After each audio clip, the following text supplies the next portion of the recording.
So, welcome to the Yorkshire Business Journal. I'm Thea Robinson, and I'm here today with Mara Alvarez. So, can you give us a short introduction of yourself and Nova? Oh, hi. I'm Mara Alves. I come originally from Brazil. I have been living in the UK for the past 13 years of my life. I run a business that is called Nova Management Services. We are mainly a soft services specialist that is more specialized in cleaning, commercial cleaning. We do provide the cleaning management for schools, care homes, offices, leisure centers, gyms, and also we have like a massive seasonal service that it's for the universities as well. So we do some cleaning turnarounds for the universities all across the country, on which we clean about 6,000 units every year. That is, yeah, that is like massive and exhausting, but it's a really good project. Give us some energy for to spend in the whole year, I guess. Yeah, it's really good.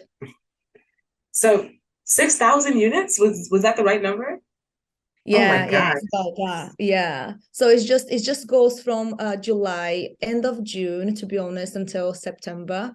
And we like employ on that period almost is about like 100 staff who would be cleaning those units across all of the buildings that accommodates all the students in the UK.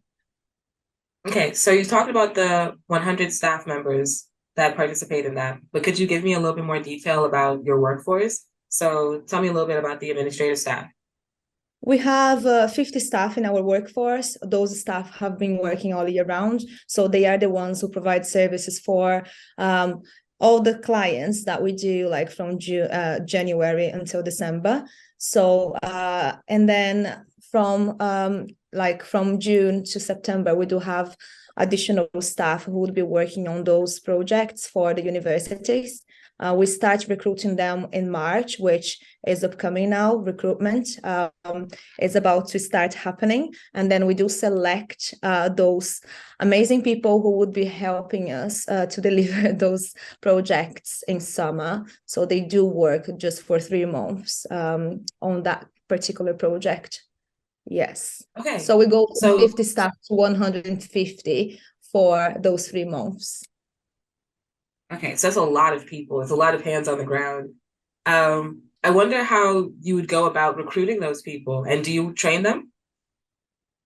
Yeah, so we don't pay an agency.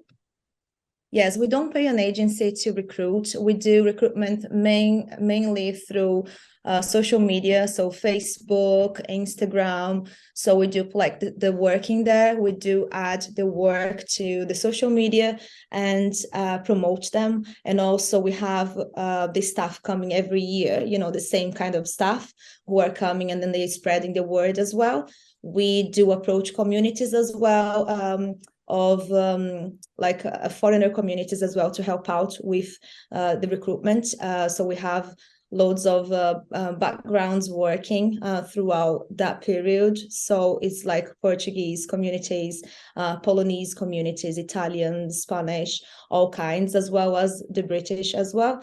So we do explore loads of social media to be able to find those people. Yeah, so we do mainly do recruitment through social media because we do have a page, and in that page we have many followers as well as like the community followers as well. So they will be spreading the position through their friends, and we will be getting contacted. They will just be sending messages and emails, and also be spreading the word organically, really. So that's why we don't really need to get agencies involved on the recruitment process. So yeah, so they are coming every year, they are coming back and they are bringing their friends and their families to be working on those kind of projects. And for all year round recruitment, we also use Facebook and Instagram to promote the positions. Okay, so on your website, which is amazingly designed, by the way, I loved going on the website. It's so easy to navigate. But Thank you you. have one of the top selling points as being the Mara standard. So could you kind of explain to me what the Mara standard is? Yes. So basically, what happens with the Mari standard is that I have been doing this for the past, 13 years of my life. So the Mari standard is based on me working from the bottom up. So I have started as a domestic cleaner 13 years ago, and I just started my business, and I started working for four domestic clients, and then within 5 years it went from 5 clients to 101 clients. So it went from just me working on my own to 11 staff on the domestic side before we decided to go commercial. So when I say Mare standard, is that I know exactly how it should be done, and I know what the staff have to go through to deliver that particular service. So yeah, to be able to work and be part of the team, you really have to have high standards, and to follow, the training as well that we do provide, and we do have the management there as well to be working alongside the team to be able to provide that Mare standard, yeah, kind of like service. So now that you've set the standard, could you kind of tell me how that plays into how you market the business and how do you convince other people that the Mars standard is the gold standard? Is about working as a team, because when you are working, even if you, especially if you are like alone, working alone, if you are working alone, there is nobody really to see what, how the cleaning is getting done. So we do have managers that goes around, and they will be like visiting the premises and checking the standard, and if there is anything that is lacking, they will be pointing out, obviously, like in a nice way. Is about like working together, because we are a team. So it's just getting the field team and the management all together to deliver, because our main goal is to deliver a great service and great standards throughout all the premises that we work on. Yeah, and to convince them is just like by really taking care of them, and being nice, and like just work as a team, I guess. Okay, thank you so much. So finally, what are your future plans for Nova? And where do you see this company in about 2 years? Yeah. So my future plans would be doubling in workforce, and then doubling in revenue as well. So by 2025.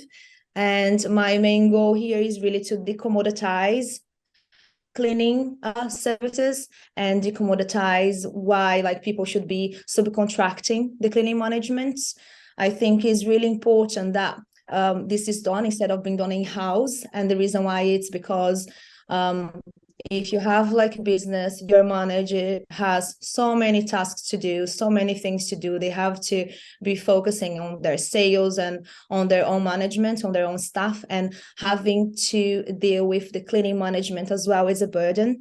So we are there to say that, it's really good for you to subcontract the service to a cleaning company. So it's not like something luxurious. It's something that it must be done, because that will reflect on all sides of your business. Your manager will be more focused in their team, and will be looking after the dirty stuff, literally, in the premises for them. So like, if the staff doesn't show up to work, we are there to send the covers. We are there to see if the standards are, up to where we want it to be. So yeah, it's basically that. It's about decommoditizing the cleaning, and making, like saying, showing the people the importance of like having a place well cleaned and well maintained. Okay. Well, thank you so much. That was a riveting interview, and I wish you the best.